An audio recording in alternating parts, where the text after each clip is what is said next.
कहानी शुरू होती है एक 20 साल के लड़के विल हंटिंग से।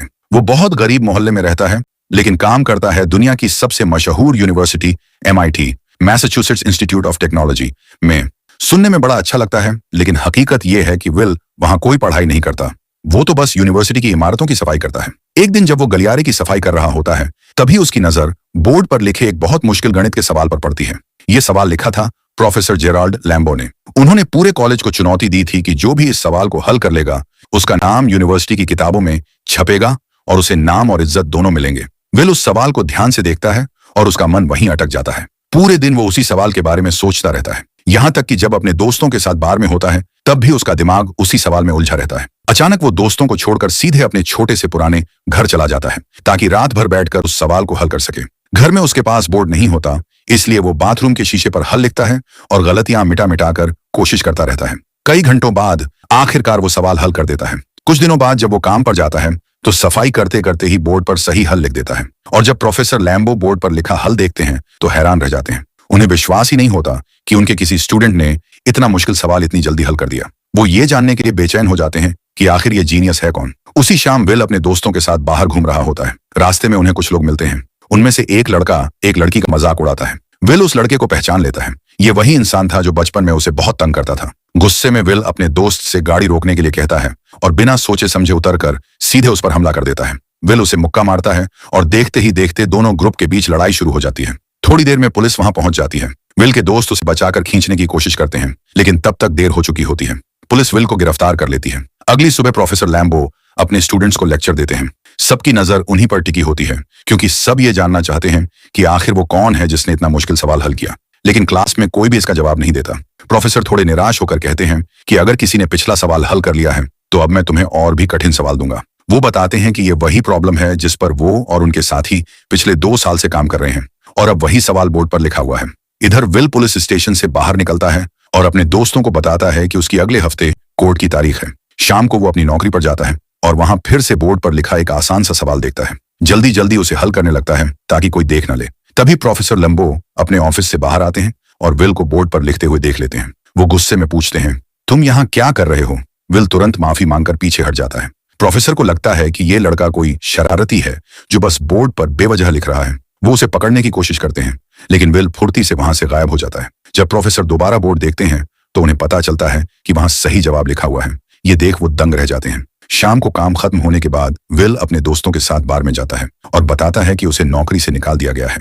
अब वो यूनिवर्सिटी के अंदर आकर सवाल हल नहीं कर पाएगा। उसके दोस्त पूछते हैं, क्यों निकाला? तो विल मजाक में कहता है, बस मैनेजमेंट ने बदलाव किया है।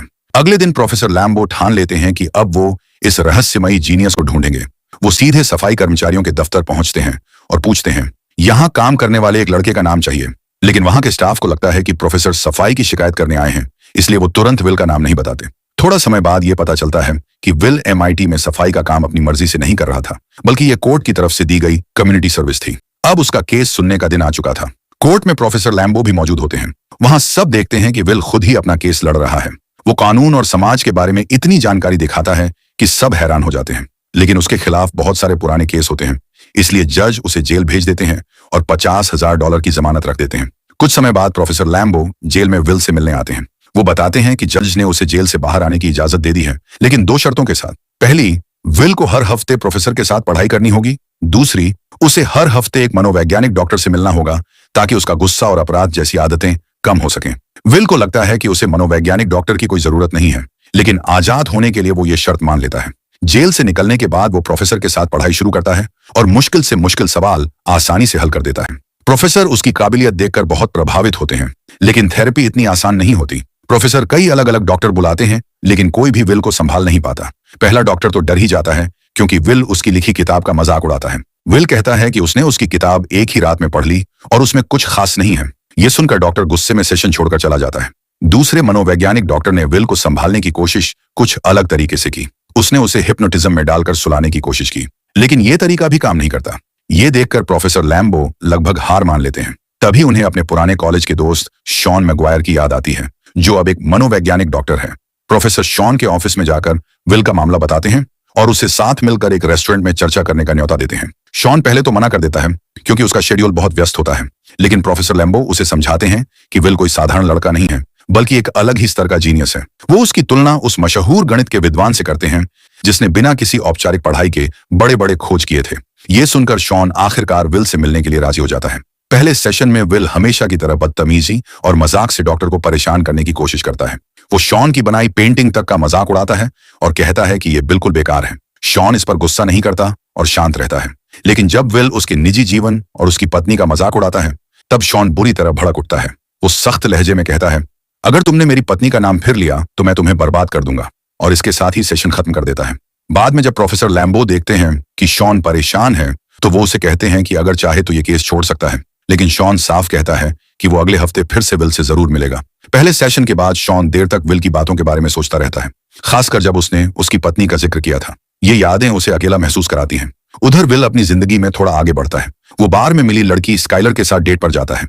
स्काइलर उसे बताती है कि उसे अपने पापा से बहुत पैसे विरासत में मिले हैं और वो स्टैनफोर्ड यूनिवर्सिटी में एडमिशन लेने की सोच रही है। दोनों की शाम बहुत अच्छी गुजरती है और आखिर में एक डाइनर में दोनों किस करते हैं। अब आता है दूसरा थेरेपी सेशन। इस बार शॉन विल को ऑफिस में नहीं बल्कि पार्क की बेंच पर ले जाता है। जैसे ही विल अपनी पुरानी मजाक और तानेबाजी वाली हरकतें शुरू करता है, शॉन उसे रोक देता है। शॉन कहता है कि उसने विल की बातों पर बहुत सोचा है और अब उसके पास कहने को कुछ है। वो बताता है कि विल भले ही बहुत पढ़ा लिखा और तेज दिमाग वाला है, लेकिन असल जिंदगी के बारे में उसे कुछ नहीं पता। वो दुनिया के हर कलाकार के बारे में किताबों से जान सकता है, लेकिन उसने कभी बोस्टन छोड़कर उनकी असली कलाकृतियां नहीं देखी। वो युद्ध पर लिखी किताबें सुना सकता है, लेकिन उसने कभी युद्ध का मैदान नहीं देखा। वो प्यार की कविताएं सुना सकता है, लेकिन उसने कभी किसी औरत से सच्चा प्यार नहीं किया, न ही उसके सामने खुद को पूरी तरह खोला। और सबसे अहम बात, जब तक विल अपने दिल का दर्द खुद नहीं बताएगा, तब तक कोई ये नहीं समझ सकता कि एक अनाथ होने का दर्द क्या होता है। शॉन कहता है कि किताबों से ये सब नहीं सीखा जा सकता, असली सबक जिंदगी खुद सिखाती है। अगले सेशन में विल पूरे टाइम चुप रहता है। शॉन शांति से बैठा रहता है क्योंकि उसे पता होता है कि विल बस उसे परख रहा है, और वो सही निकलता है। अगले ही सेशन में विल चुप्पी तोड़ता है और शॉन को एक गंदा चुटकुला सुनाता है। इसके बाद दोनों हल्की फुल्की बातें करने लगते हैं। विल अपनी डेट के बारे में बता देता है। शॉन पूछता है कि क्या वो स्काइलर से दोबारा मिलेगा। तब विल एक सच्चाई मान लेता है। वो कहता है कि शायद नहीं, क्योंकि वो नहीं चाहता कि स्काइलर की उसकी नजरों में बनी परफेक्ट इमेज टूट जाए। लेकिन शॉन उसे समझाता है कि असल में विल अपनी ही बनाई हुई परफेक्ट इमेज से डर रहा है, लड़की की नहीं। असली रिश्तों में एक दूसरे की कमियां और आदतें स्वीकार करनी पड़ती हैं। शॉन अपनी बीवी की कहानी बताता है, जो हाल ही में कैंसर की वजह से गुजर गई थी।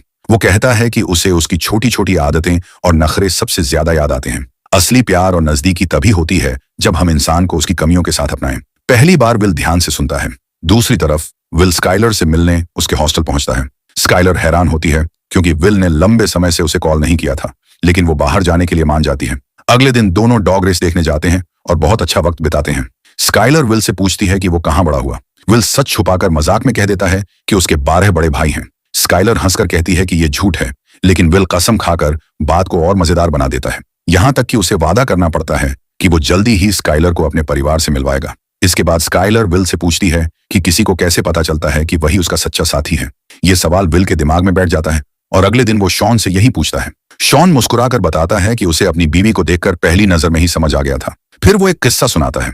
एक बार उसे एक बहुत ही रेयर बेसबॉल मैच के टिकट मिले थे, लेकिन उसने वो मैच छोड़ दिया क्योंकि उसी दिन एक खूबसूरत लड़की बार में मिली थी। शॉन कहता है कि उसे आज भी उस मैच को मिस करने का कोई अफसोस नहीं है। स्काइलर बार बार जिद करती है कि विल उसे अपने असली परिवार से मिलवाए, लेकिन विल सच बताने से अभी भी बचता है। इसलिए वो कम से कम उसे अपने दोस्तों से मिलाने का फैसला करता है। स्काइलर उनके ग्रुप में आसानी से घुल मिल जाती है, सबके साथ हंसी मजाक करती है और बियर पीती है। लेकिन रात के अंत में चक की एक बात से विल का मूड खराब हो जाता है। दूसरी तरफ प्रोफेसर लैम्बो एक डाइनर में शॉन से मिलते हैं और विल की थेरेपी को लेकर सवाल पूछते हैं। लैम्बो को असल में विल के अतीत की परवाह नहीं है, बल्कि वो जानना चाहते हैं कि अब विल उनके मार्गदर्शन में आगे क्या करने वाला है। इस पर शॉन कहता है कि वो विल पर दबाव नहीं डालेगा, क्योंकि विल को खुद तय करना होगा कि उसे जिंदगी में क्या चाहिए। ये सुनकर लैम्बो गुस्सा हो जाता है और कहता है कि उसने पहले ही विल को बड़े बड़े लोगों से मिलवा दिया है, लेकिन उन्हें यह पता नहीं होता कि विल की जगह उसका दोस्त चक उन लोगों से मिलने पहुंच जाता है। वहां चक पैसों की मांग करता है और अपने बुरे व्यवहार से पूरा सौदा बिगाड़ देता है। दूसरी तरफ विल और स्काइलर एक रोमांटिक शाम बिताते हैं और दोनों का रिश्ता और गहरा होने लगता है। स्काइलर अपने घर पर विल से सीधा सवाल करती है। वो कहती है कि उसे स्टैनफोर्ड पढ़ने के लिए कैलिफोर्निया जाना है और चाहती है कि विल भी उसके साथ चले, लेकिन विल तुरंत मना कर देता है और तरह तरह के बहाने बनाने लगता है। स्काइलर उसे समझाती है कि वो बस अपनी छोटी सी दुनिया में फंस कर बैठा है, जहां उसे कोई चुनौती नहीं मिलती और वो नई चीजों से डरता है। ये सुनकर विल भड़क जाता है। उसे लगता है कि स्काइलर उसके साथ सिर्फ मजाक कर रही है और उसके लिए वो बस एक टाइम पास है, क्योंकि वो गरीब है। स्काइलर हैरान होकर पूछती है कि पैसे को लेकर उसकी इतनी टेंशन क्यों है। वो रोते हुए कहती है कि अगर उसे अपने अमीर पिता की दौलत और अपने पिता में से एक चुनना पड़े तो वो हमेशा अपने पिता को चुनेगी, पैसे को नहीं। स्काइलर साफ बोलती है कि वो भी डरी हुई है, लेकिन कम से कम वो विल के सामने ईमानदार है। विल फिर से बहस करता है। तभी स्काइलर को याद आता है कि विल ने बार बार अपने 12 भाइयों की झूठी कहानी सुनाई थी। अब विल पूरी तरह अपना आपा खो देता है और चिल्लाने लगता है। वो कहता है कि स्काइलर उसकी असली जिंदगी कभी जानना ही नहीं चाहेगी, क्योंकि सच्चाई ये है कि वो एक अनाथ है और बचपन में लोगों ने उसके साथ बहुत बुरा व्यवहार किया था। स्काइलर आंसू भरी आंखों से उसे भरोसा दिलाती है कि वो उसकी हर बात जानना चाहती है, चाहे वो कितनी भी दर्दनाक क्यों ना हो। आखिर में स्काइलर उससे अपने दिल की बात कहती है। वो उससे प्यार करती है, लेकिन विल का दिल पहले ही बंद हो चुका है और वो ठंडी आवाज में कहता है, मैं तुमसे प्यार नहीं करता। इसके बाद विल की मुलाकात प्रोफेसर लैम्बो से होती है। लैम्बो नाराज होता है क्योंकि बिजनेस पार्टनर्स के साथ मीटिंग में विल की हरकतों ने सब गड़बड़ कर दी। विल गुस्से में फट पड़ता है और कहता है कि उसे अब यकीन ही नहीं है कि वो ये अकादमिक करियर वाकई चाहता भी है या नहीं। अब विल और प्रोफेसर लैम्बो की बातचीत और भी मुश्किल हो जाती है, क्योंकि विल की तेज दिमागी बातें लैम्बो को नीचा दिखा देती हैं। लैम्बो कहता है कि उसे विल से कम थोड़ा आभार तो चाहिए था। दोनों में बहस होती है और विल गुस्से में चला जाता है। कुछ समय बाद विल को नेशनल सिक्योरिटी एजेंसी NSA में नौकरी के लिए बुलाया जाता है, जहां उसे सुनहरे करियर का वादा किया जाता है, लेकिन विल साफ मना कर देता है। उसका कहना है कि वह किसी आम इंसान की जिंदगी सिर्फ राजनीति की चालों के लिए बर्बाद नहीं करना चाहता। इसके बाद विल फिर से शॉन से मिलता है। शॉन पूछता है कि उसने NSA की नौकरी क्यों ठुकराई। विल हंसकर कहता है, मैं तो किसी और बेहतर मौके का इंतजार कर रहा हूं। शॉन, जो उसका मनोवैज्ञानिक डॉक्टर है, विल से पूछता है कि क्या उसके पास कोई ऐसा दोस्त है जिससे वो दिल की बातें कर सके, या क्या वह कभी अकेलापन महसूस करता है। विल इसका जवाब देने की बजाय मशहूर दार्शनिकों के नाम गिनाने लगता है।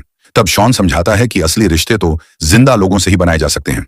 शॉन फिर पूछता है कि अगर विल सच में अपने भविष्य को लेकर गंभीर है तो वह चाहता क्या है। विल मजाक में कहता है कि उसे ईंट लगाने या चरवाहा बनने में भी कोई दिक्कत नहीं। शॉन समझ जाता है कि विल बस मजाक कर रहा है और अपनी सच्चाई से भाग रहा है। गुस्से में शॉन उसे अपने ऑफिस से बाहर निकाल देता है। विल हैरान रह जाता है कि उसे क्यों निकाला गया। तब शॉन साफ कहता है, क्योंकि तुम ईमानदारी से जवाब नहीं दे रहे, बस अपनी असली पहचान छुपा रहे हो। शॉन से बात करते हुए विल पूछता है, तुम अपनी जीवन साथी की बातें करते हो, लेकिन तुम्हारी पत्नी कहाँ है। शॉन शांति से जवाब देता है, वो अब इस दुनिया में नहीं है। समय बीतता है और विल स्काइलर को फोन करता है, लेकिन स्काइलर अब उसका इंतजार छोड़ चुकी होती है, क्योंकि विल कोई पक्का फैसला ही नहीं लेता। स्काइलर आखिरी बार कहती है, आई लव यू, अपना ख्याल रखना, और फिर वो कैलिफोर्निया चली जाती है। दूसरी तरफ विल बॉस्टन में अपने दोस्त चक के साथ कंस्ट्रक्शन का काम करने लगता है। उधर प्रोफेसर लैम्बो फोन पर बात करते हुए कहता है कि विल अब अपनी जिम्मेदारी पूरी नहीं कर रहा। अगर वो कोर्ट में रिपोर्ट कर दे कि विल सेशन पर नहीं आ रहा तो विल वापस जेल चला जाएगा, और इस बार उसका मन भी साफ रहेगा। काम के दौरान ब्रेक में चक विल से पूछता है कि वो जिंदगी में आगे क्या करने वाला है। विल मजाक में कहता है कि उसे लैब में चूहा बनकर गणित के सवाल हल नहीं करने, बल्कि बॉस्टन में रहकर अपने दोस्तों के साथ मस्ती करनी है। लेकिन इस बार चक खुलकर विल को डांटता है। वो कहता है कि विल अपनी काबिलियत बर्बाद कर रहा है। चक ये तक मान लेता है कि हर रोज वो ये ख्वाहिश करता है कि एक दिन विल अपने घर से निकले और अपनी असली जिंदगी बनाए। इसी बीच लैम्बो को पता चलता है कि विल अब शॉन के साथ थेरेपी पर भी नहीं जा रहा। गुस्से में लैम्बो शॉन को धमकाता है कि वो जज को सब सच बताएगा, और शॉन पर यह इल्जाम लगाता है कि वही विल को फिर से अपराधों की तरफ धकेल रहा है। शॉन प्रोफेसर लैम्बो से कहता है कि उसे इस बात से फर्क नहीं पड़ता अगर लोग उस पर हंस लें, लेकिन वो विल की भावनाओं को नजरअंदाज नहीं कर सकता। शॉन बताता है कि लैम्बो को कभी असली प्यार स्वीकार करना आया ही नहीं और वो पूरी जिंदगी अकेला ही रहा है। लेकिन लैम्बो उसकी बात सुनने को तैयार नहीं होता। उसे लगता है कि शॉन उसकी सफलता से जलता है। ये सुनकर शॉन हैरान रह जाता है और उसे लगता है कि लैम्बो बस घमंडी है।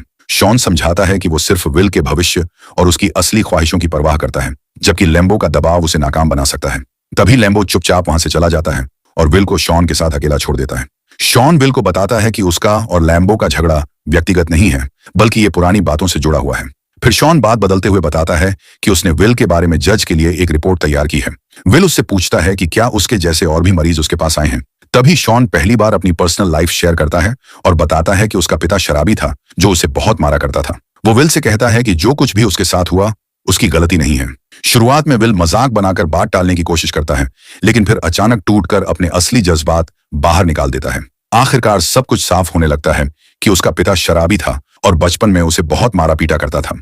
विल अपनी आखिरी सेशन के लिए शॉन के पास आता है और बताता है कि उसने प्रोफेसर लैम्बो द्वारा सुझाई गई कंपनियों में से एक में जॉब ज्वाइन करने का फैसला कर लिया है और वो इस फैसले से खुश है। शॉन भी कहता है कि उसने थोड़ी दुनिया घूमने का सोचा है और जाते जाते अपना नंबर विल को दे देता है। शाम को विल अपने दोस्तों के साथ अपना बर्थडे सेलिब्रेट करता है। उसके दोस्त उसे एक कार गिफ्ट करते हैं जो उन्होंने पुराने पार्ट्स से जोड़कर बनाई थी। इस बीच प्रोफेसर लैम्बो शॉन से मिलने आता है। दोनों एक दूसरे से माफी मांगते हैं और फिर साथ में बार में ड्रिंक करने निकल जाते हैं। दूसरी तरफ हमेशा की तरह चक विल को लेने आता है, लेकिन इस बार वो देखता है कि विल घर पर नहीं है। ये देखकर चक बहुत खुश होता है, बिल्कुल वैसे ही जैसे वो अपने सपनों में हमेशा चाहता था। विल ने शॉन के लिए एक नोट छोड़ रखा था। शॉन उसे पढ़ता है और पता चलता है कि विल ने जॉब छोड़ दी है और कैलिफोर्निया चला गया है स्काइलर के पास। उस नोट में विल वही लाइन लिखता है जो कभी शॉन ने अपने दोस्तों से कही थी जब उसने बेसबॉल मैच छोड़कर अपनी होने वाली पत्नी से मिलने का फैसला किया था। और इसी खूबसूरत अंदाज में ये कहानी खत्म होती है। ये कहानी हमें सिखाती है कि जिंदगी में असली जीत डिग्री या नौकरी से नहीं, बल्कि सच्चे प्यार और अपने असली मकसद को पहचानने से मिलती है।